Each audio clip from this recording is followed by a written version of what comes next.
Assalamualaikum warahmatullahi wabarakatuh. Perkenalkan, nama saya Janatul Nurlaili, NIM 180 10 10 40 38 dari kampus IAIN Kendari. Prodi PGMI semester 6 kelas A.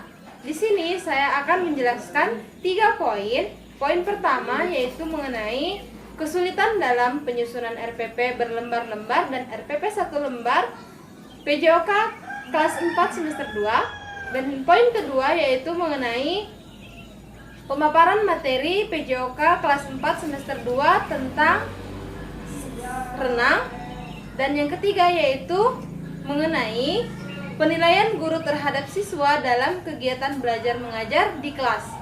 Nah, baik, langsung saja kepada poin yang pertama yaitu mengenai kesulitan dalam penyusunan RPP yang berlembar-lembar dan RPP 1 lembar. Nah, perlu diketahui RPP adalah rencana pelaksanaan pembelajaran yang merupakan pegangan guru dalam kegiatan pelaksanaan pembelajaran di kelas. Tentunya RPP disusun oleh guru dengan silabus sebagai acuannya.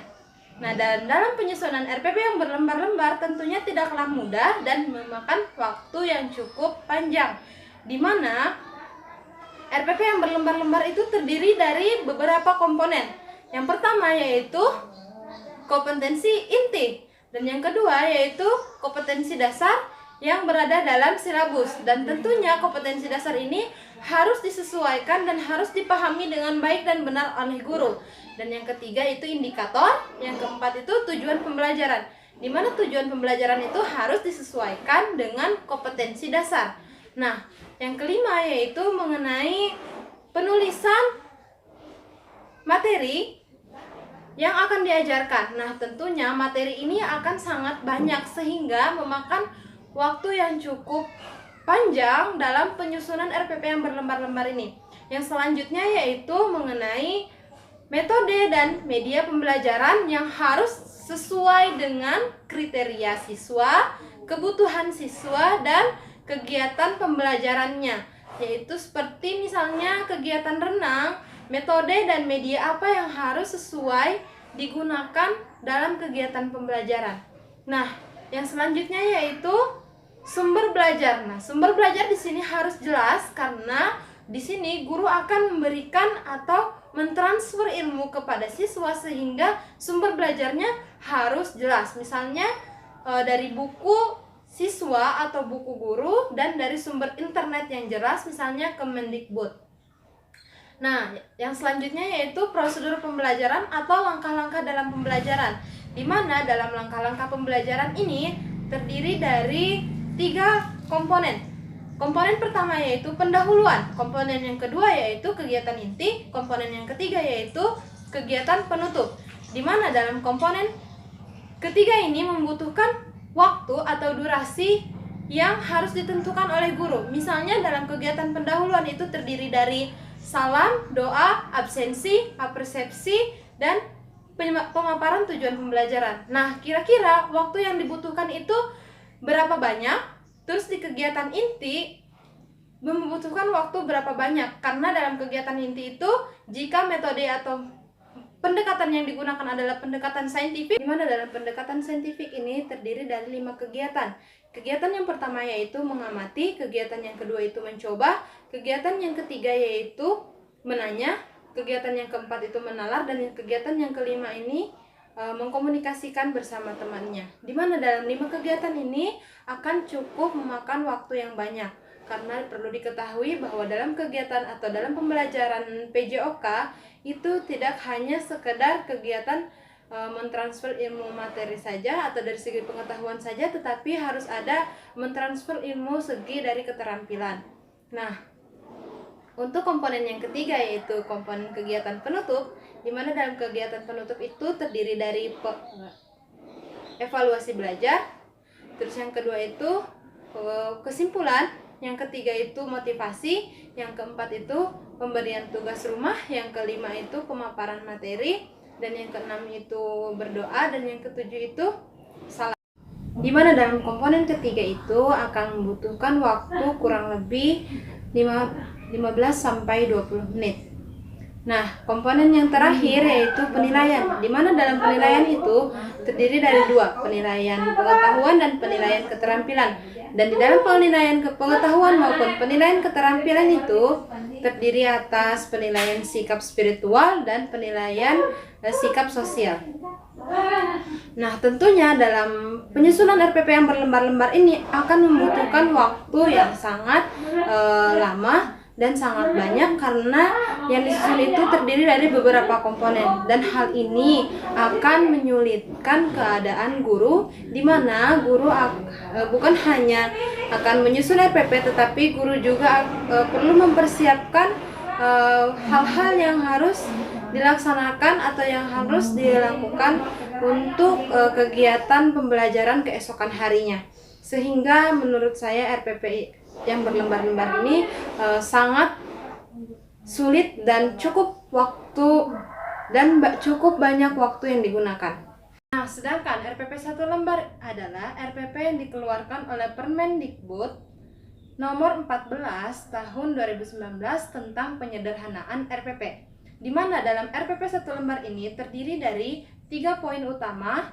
Poin yang pertama yaitu tujuan pembelajaran, poin yang kedua yaitu langkah-langkah pembelajaran atau prosedur pembelajaran yang terdiri dari kegiatan pendahuluan, kegiatan inti, dan kegiatan penutup. Dan poin yang terakhir yaitu penilaian yang sama dengan RPP berlembar-lembar, yaitu ada penilaian sikap spiritual dan penilaian sikap sosial yang termuat dalam penilaian pengetahuan dan penilaian keterampilan. Akan tetapi dalam RPP 1 lembar ini masih menimbulkan masalah seperti bagaimana cara memuat prosedur pembelajaran yang begitu banyak dalam satu lembar, dan yang kedua yaitu dikhawatirkan atau ditakutkannya format RPP yang berbeda dari guru satu dengan guru lainnya. Namun menurut saya alangkah baiknya bila dalam penyusunan RPP PJOK kelas 4 semester 2 menggunakan RPP 1 lembar, di mana dengan penyusunan itu akan meminimalisir waktu atau akan menghemat waktu, sehingga guru dapat menggunakan waktunya untuk mempersiapkan pembelajaran keesokan harinya, misalnya mempersiapkan medianya atau mempersiapkan hal-hal lainnya. Karena perlu diketahui bahwa pembelajaran PJOK itu tidak hanya dari transfer ilmu pengetahuannya saja, tetapi keterampilannya juga harus dijelaskan dan diberikan contoh kepada siswa. Sehingga menurut saya apabila penyusunan RPP 1 lembar akan lebih banyak waktu yang digunakan oleh guru untuk mempersiapkan pembelajaran berikutnya. Nah, poin yang kedua yang saya jelaskan yaitu mengenai materi PJOK kelas 4 semester 2 tentang renang. Renang merupakan kegiatan yang termasuk dalam cabang olahraga air. Renang terdiri dari 4 macam. Yang pertama adalah renang gaya bebas, yang kedua yaitu renang gaya dada, yang ketiga renang gaya punggung, dan yang keempat renang gaya kupu-kupu. Adapun teknik dalam renang yaitu meluncur, gerakan kaki, gerakan lengan, dan pernapasan. Gerakan kaki dalam renang gaya bebas naik turun secara bergantian. Gerakan lengan dalam renang gaya bebas diputar bergantian. Pernapasan dalam renang gaya bebas dilakukan seirama dengan gerakan tangan. Pernapasan dilakukan dengan satu arah saja. Sedangkan gerakan kombinasi dalam renang gaya bebas adalah gabungan dari gerakan tangan, gerakan kaki, dan juga pernapasan. Nah, poin yang ketiga yaitu penilaian terhadap siswa, di mana penilaiannya yaitu penilaian sikap siswa yang diatur dalam Permendikbud nomor 23 tahun 2016 dan Permendikbud nomor 53 tahun 2015 tentang sikap untuk mengetahui perkembangan sikap spiritual dan pengetahuan sikap sosial siswa. Nah, yang poin yang dinilai yang selanjutnya yaitu tentang Bagaimana keaktifan siswa atau keterlibatan siswa di dalam kelas, baik itu timbal balik dengan guru, misalnya melakukan tanya jawab dan mampu menguasai materi yang telah diajarkan guru. Yang selanjutnya yaitu siswa mampu mengevaluasi pembelajaran, mampu menyimpulkan pembelajaran dengan baik dan benar. Itulah 3 poin mengenai kesulitan dalam penyusunan RPP.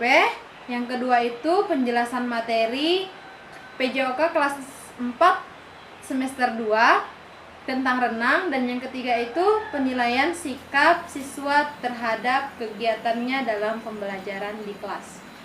Kurang dan lebihnya mohon dimaafkan karena saya adalah manusia yang biasa, tidak luput dari dosa. Wassalamualaikum warahmatullahi wabarakatuh.